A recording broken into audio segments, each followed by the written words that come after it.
Lunch.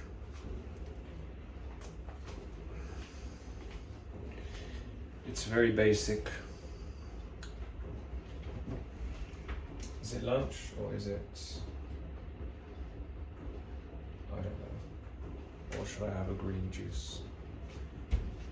Actually, I'm gonna have a green thing that I made. It's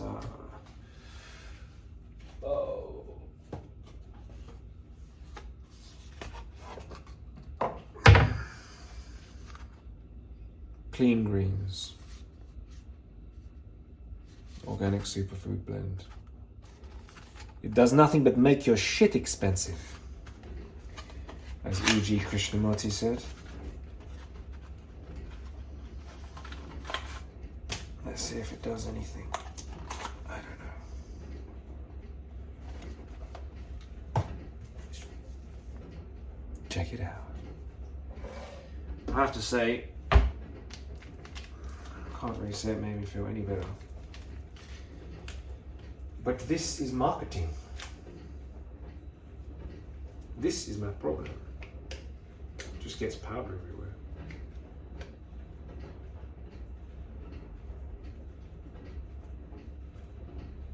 Smells quite nice actually. Green powder.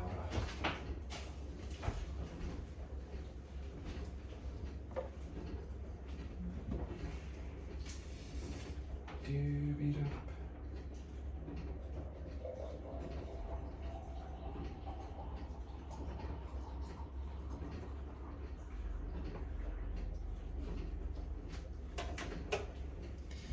There it is. So we're going to whisk it.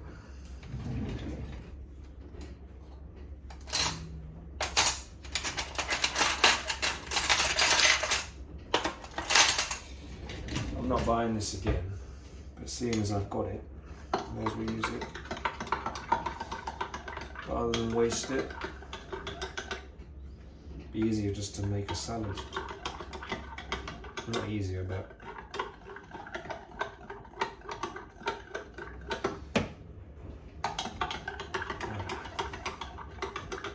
cheaper than this.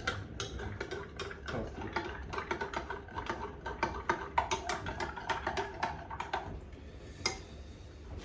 Doobie-da, doobie-da.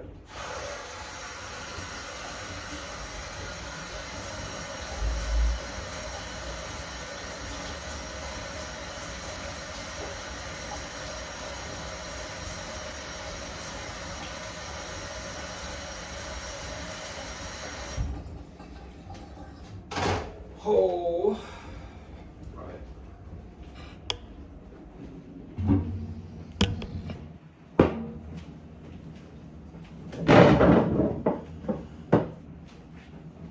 May as well preheat the oven.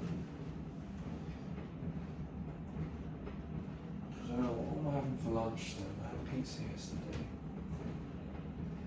That's what I got in the freezer.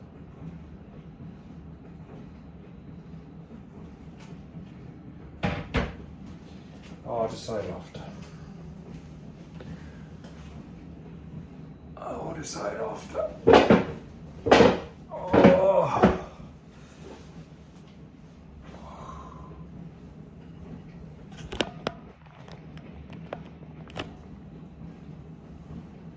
Oh.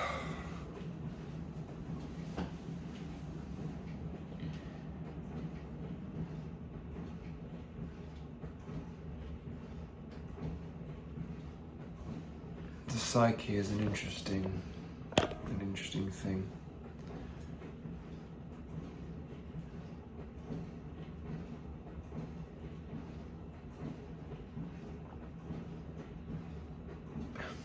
It's disgusting.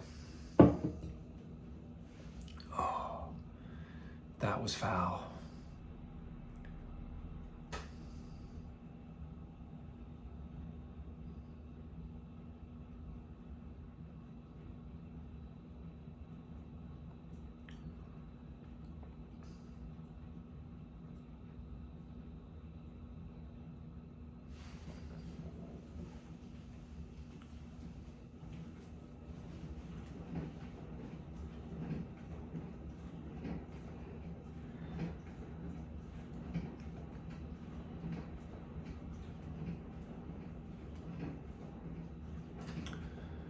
experience just goes on and on and on.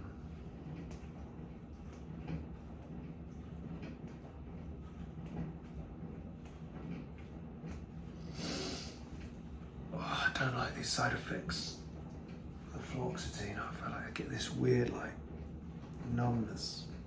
I don't know.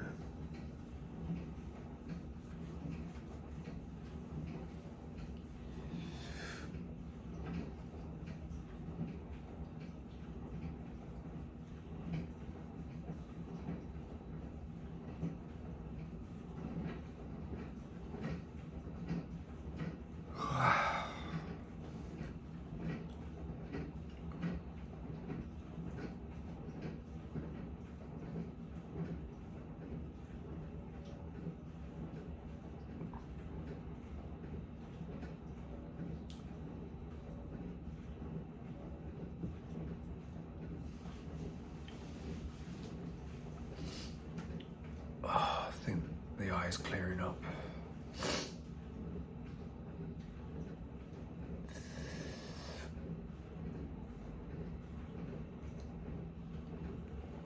Oh dear.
Whoa!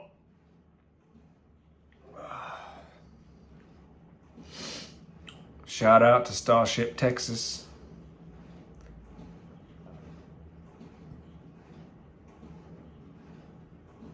Shout out to CL. Shout out to wife. Shout out to everyone and anyone who wants to watch this complete and utter crap. Whoa, that's self-depreciating right there. Whoa.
Title of this video,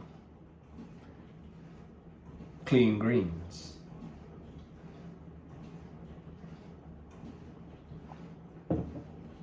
Oh man. Clean greens.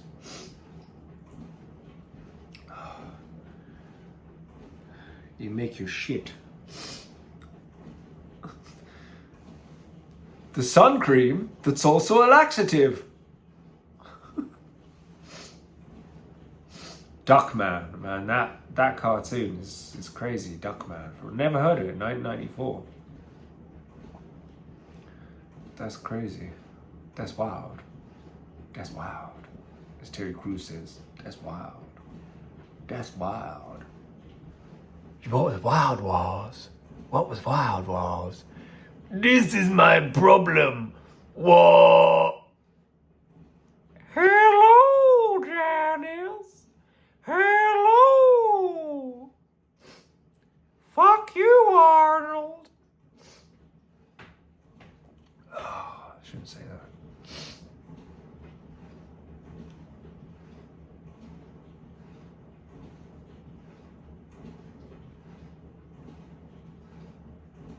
No. Not right.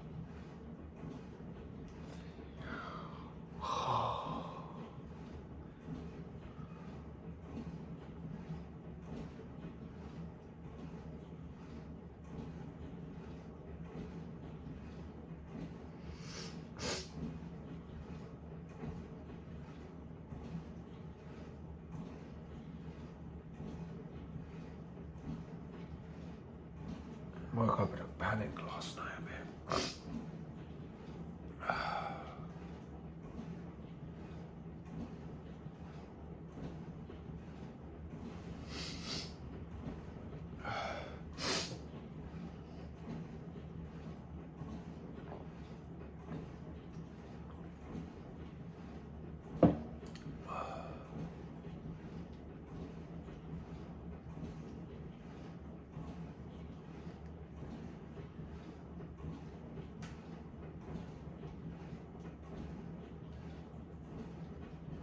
What the fuck?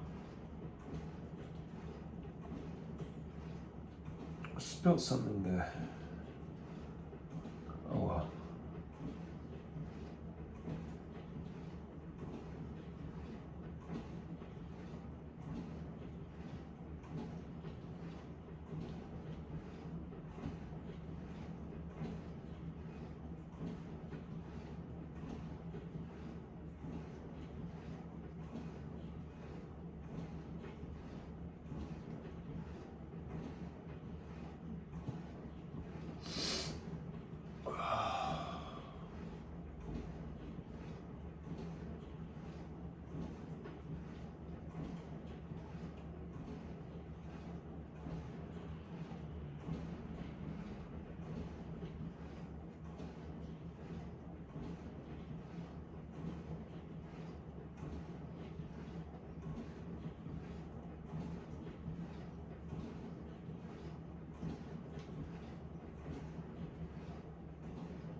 Let's read some Mahasi Sayadaw.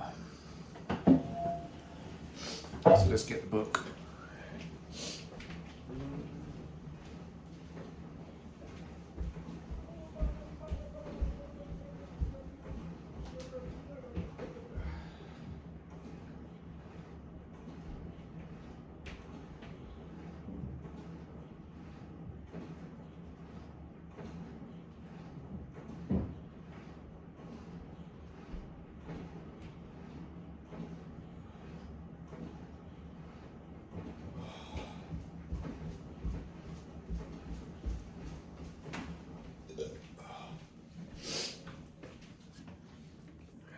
The greatest. Manual of Insight, Mahasi Sayadaw. A book that is very precious. Mahasi Sayadaw. What beautiful.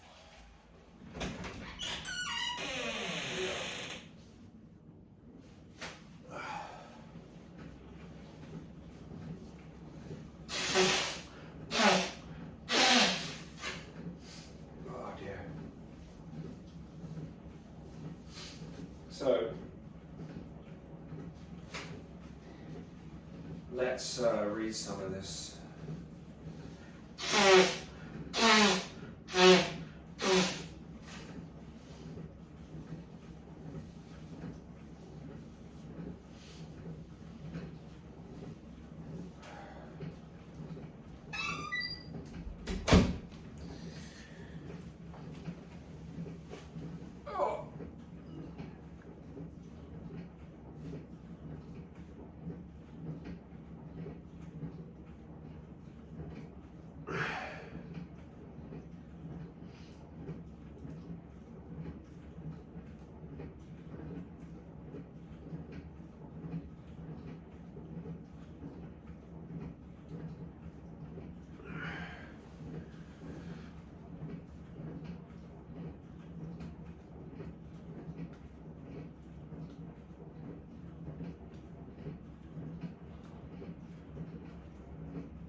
Okay.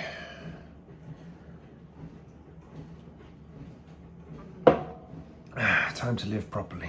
Stop making stupid mistakes. Manual of Insight, Venerable Mahasi Sayadaw.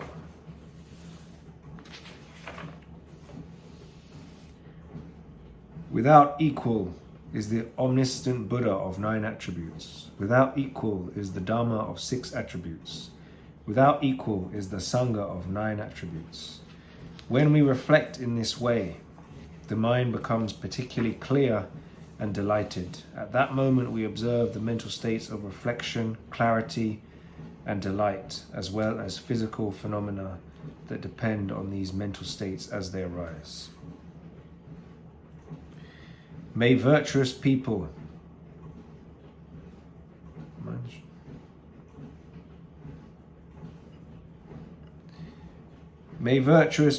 who practice as instructed in this book attain path, fruition, and nirvana in this very life. Thus I have composed this manual on the practice of insight meditation. The publisher gratefully acknowledges.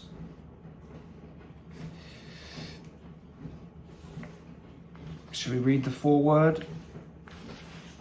Or should we go straight on? Let's go straight on to... This is the forewords. Introduction. According to the Buddhist teaching, the practice of insight meditation, vipassana, enables one to realize the ultimate nature of mind and body, to see their common characteristics of impermanence, anicca, suffering, dukkha, and not self, anatta, and to realize the 4 noble truths. To reject the practice of insight meditation is to reject the teaching of the Buddha, to undermine others' faith and confidence in the practice, and to abandon the prospect of attaining path and fruition. The following verse from the Dhammapada shows how big an offense this is. The unwise who rely on evil views, to malign the teachings of the noble arhats, who live the Dhamma, produce fruit that destroy themselves like the kathaka reed that dies upon bearing fruit. The following reflections can arouse enthusiasm for the practice of insight meditation. Access to the Dhamma is a precious opportunity. We are very fortunate to be alive at this point in history where we have access to the teachings of the Buddha.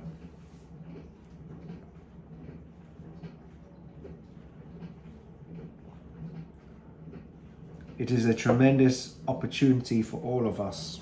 We have the chance to profit by realizing the path, fruition, and nirvana that are most valuable dhammas. But this opportunity will pass. Unfortunately, this great opportunity does not last forever. The span of our lives ends before long. Even if our lifespans are not yet over, we can die at any time. And even while we are still alive, we may lose the ability to practice if we become weak or sick due to old age, if conditions are too dangerous, or if other problems or difficulties arise. We should not waste our time. How should we make best use of this great opportunity after having read this book? Should we be satisfied just with academic learning or teaching? Should we continue to devote all of our time and energy to the pursuit of never-ending sense pleasures? Is it not better to practice so that we will not find ourselves helpless on our deathbeds without any reliable spiritual achievement to support us? The Buddha reminded us constantly that we have to practice effectively beforehand, as long as there is time. Today the effort must be made. Tomorrow death may come, who knows? No bargain with mortality can keep him and his hordes away.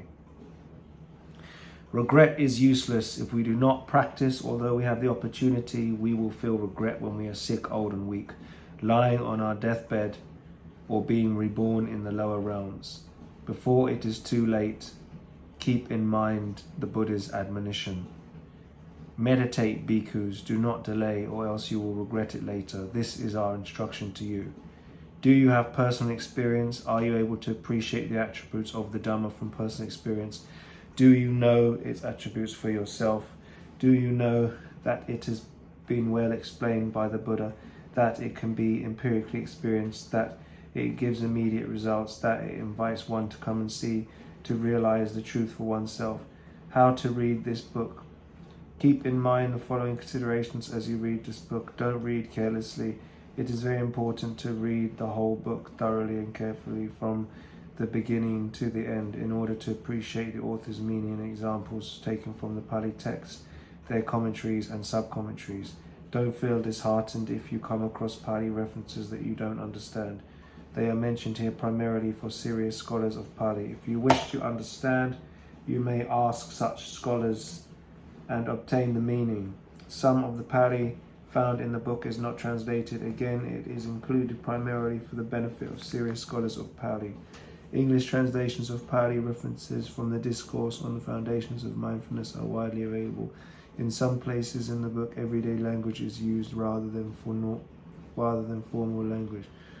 The Buddha himself used Magadhi, the everyday language of his time, when he gave Dharma talks rather than classic Sanskrit. This should not be considered odd or a sign of relative insignificance of the material. Those with little or no knowledge of Pali scriptures should concentrate on chapters 4 and 5. Even reading and studying only chapter 5 will enable you to practice insight meditation in a straightforward way, and you will realize path knowledge, Vishnu knowledge, and nirvana. Finally, don't feel disheartened if you have not yet attained satisfactory level in your meditation practice. Go to a teacher and practice systematically under his or her guidance for 7 days, 15 days, or 1 month according to the instructions given in this book. Your experience will be satisfactory and you will realize special insights. You will also realize for yourself that the Dhamma is endowed with the aforementioned attributes. So we're up to purification of conduct, which I did read before, but I think I should reread it most likely. But I'm getting quite hungry, so I'm struggling to focus on this. So I think I need to eat.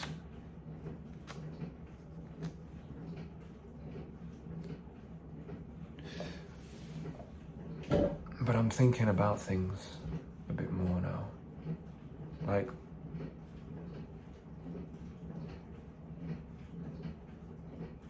my mind, I tend to preoccupy myself with how I've been hurt. And I realize that when all's said and done, when I'm on my deathbed, it won't mean the slightest how people have treated me. It will only matter my own deeds. It will only matter the purity of my own mind.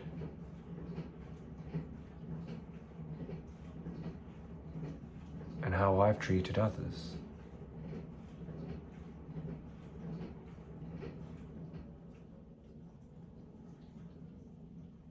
How I've developed my mind spiritually and how I've helped others or hindered them.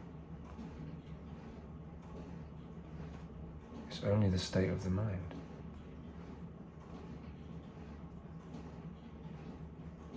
That's all that will matter.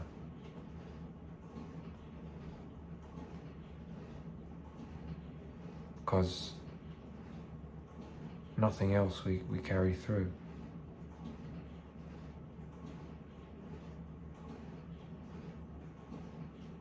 No achievement, no health, no money. None of it gets carried. Only the mind.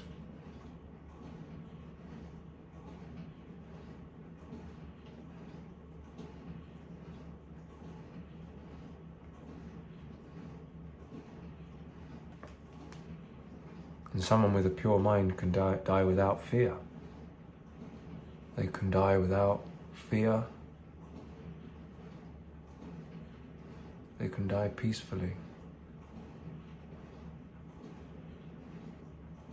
If I was to die right now, I wouldn't die peacefully.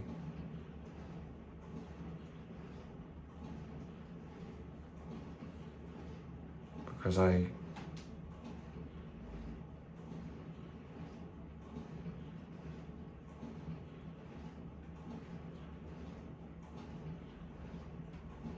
There's I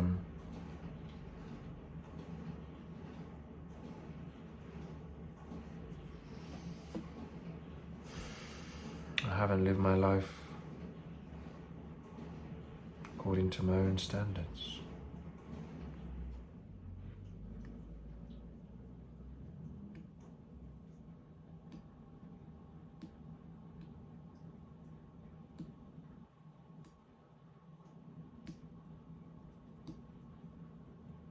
I've lived in a way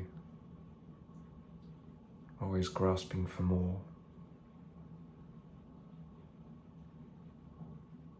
Just more of everything. More sex, more money.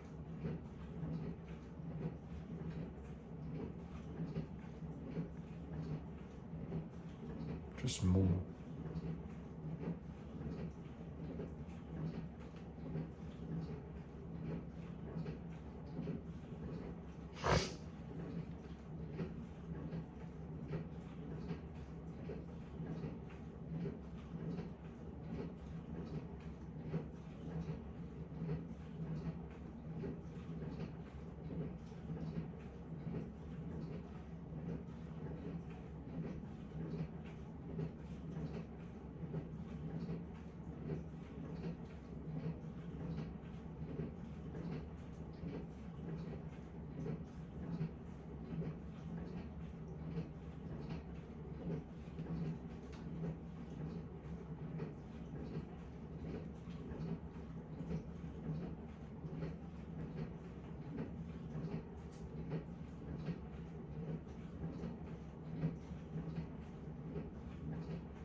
And my wants get mixed in with other people's wants. And then people fight over money.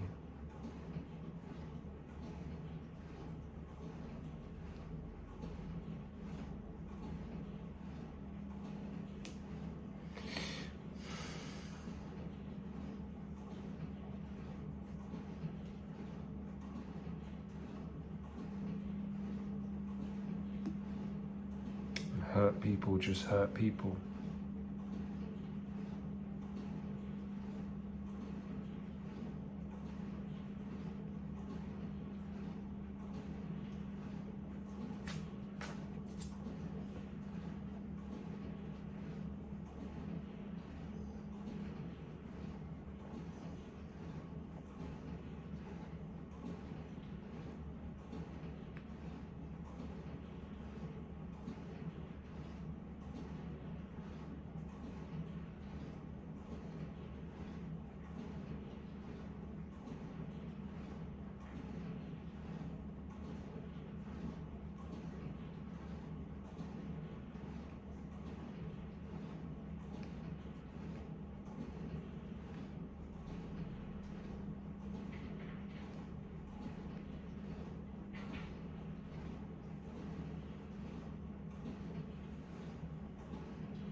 it's not like I've never done anything wrong, but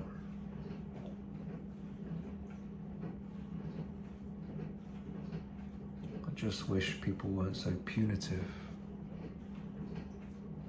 I wish my mother wasn't so punitive. It's like someone is angry. It's like they're suffering. And they've done things wrong. But then to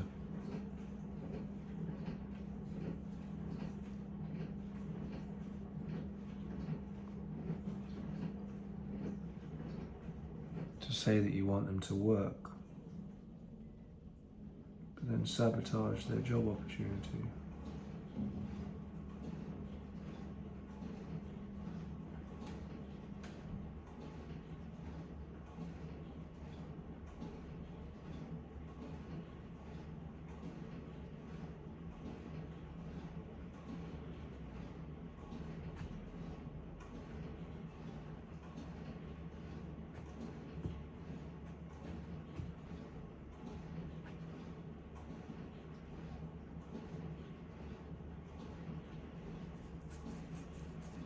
Well, I'm starting to see how I play right into people's hands.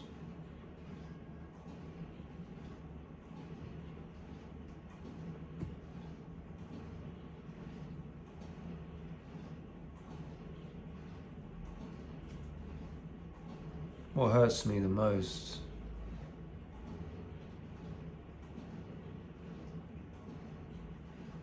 is that I think my mother actually enjoys punishing. She enjoys hurting people. She enjoys punishing me.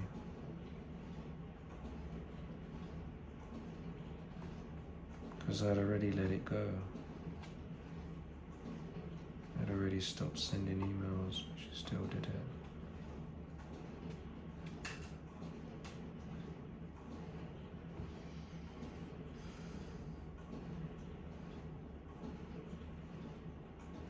I have no idea where that job opportunity would have led to.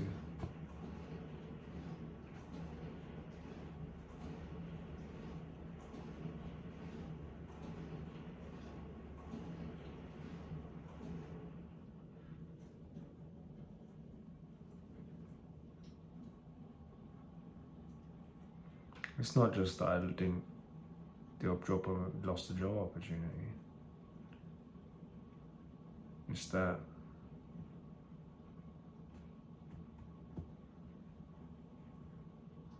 so I lost it because of my mother's punitive.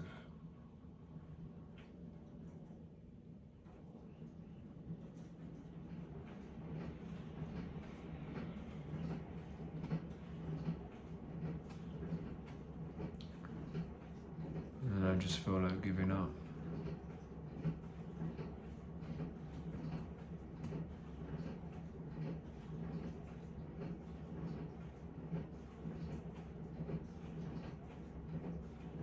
I think I know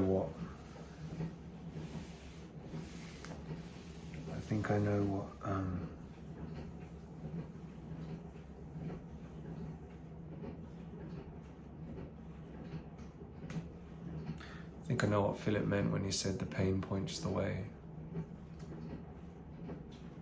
Like in this sense, I feel so much pain when I think about the job opportunity I missed.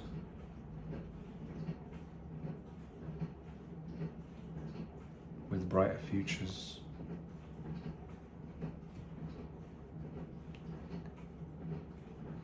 So where does that point me? That points me in the direction of studying IT,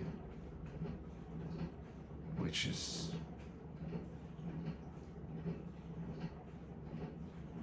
I don't know, I kind of wanted to be a tendency support worker though, but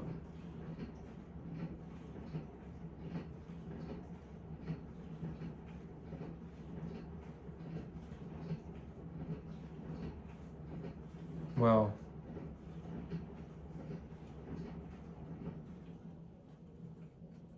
I don't know how much it would have suited me. Some of it would have involved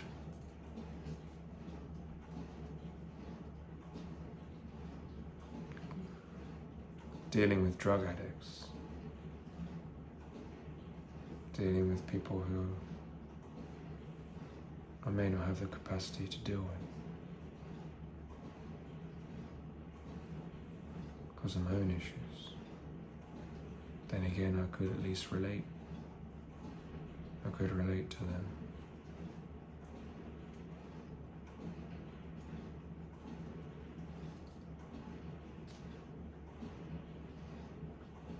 I think sometimes I'm good at pretending I'm happy, pretending that I'm not angry.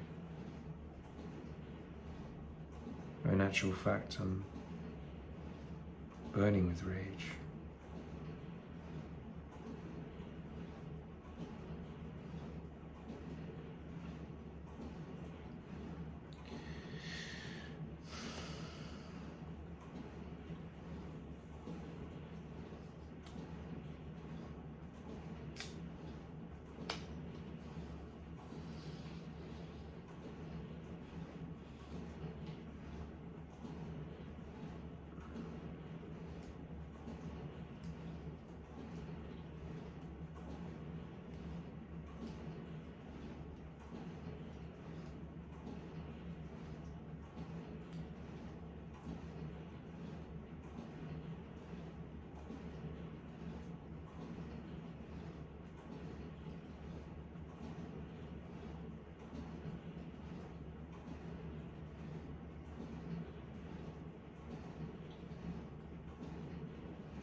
It didn't work out. And I thought I'd processed it at the time. I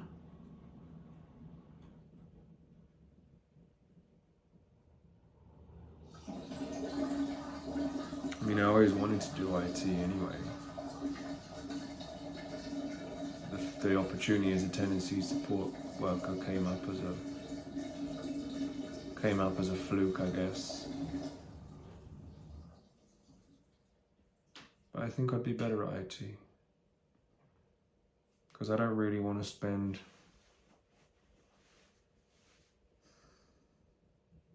maybe neither's better. Maybe it's just more appropriate now to go to do IT because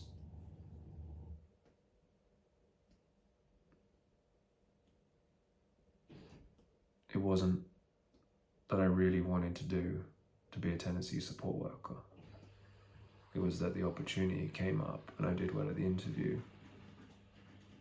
And I thought it's a local job just 10 minutes away. And decent pay. But IT can pay a lot more. And I think I'd be better at it, probably, given enough effort.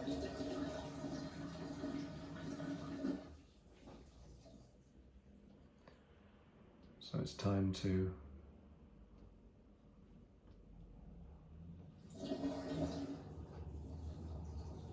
get on with it.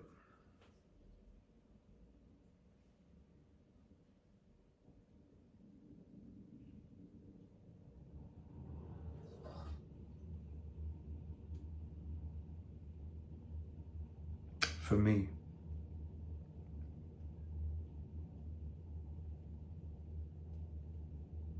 Because all we have at the end of this life is our own mind.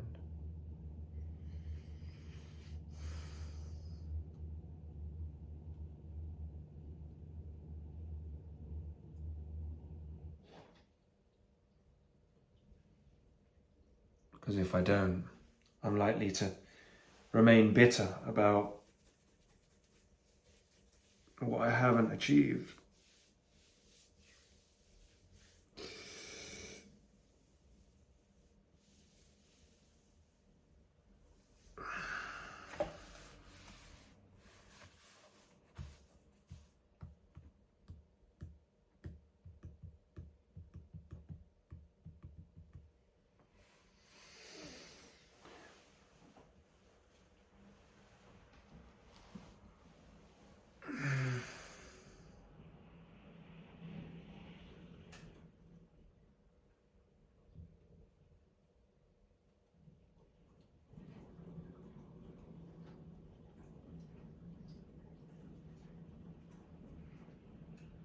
amazing how the same patterns,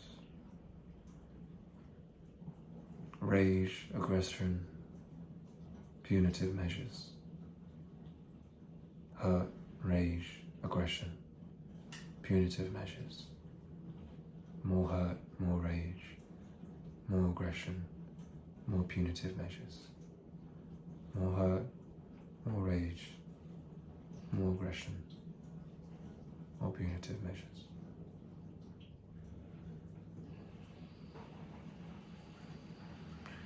Break the cycle, break the loop, leave it at hurt. Leave it at hurt. If it becomes anger,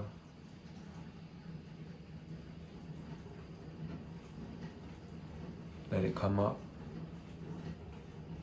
Let it go.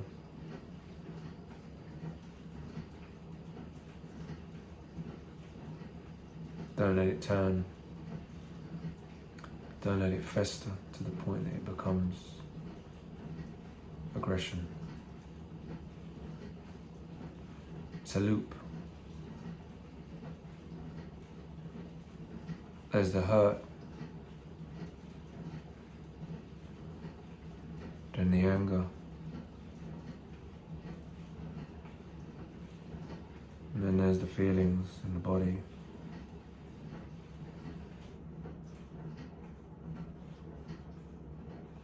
And then there's more anger over those feelings.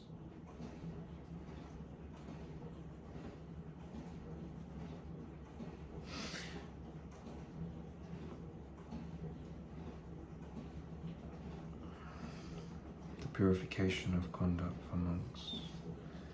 According to the Visuddhimagga, purification of conduct refers to the 4 kinds of morality that are completely purified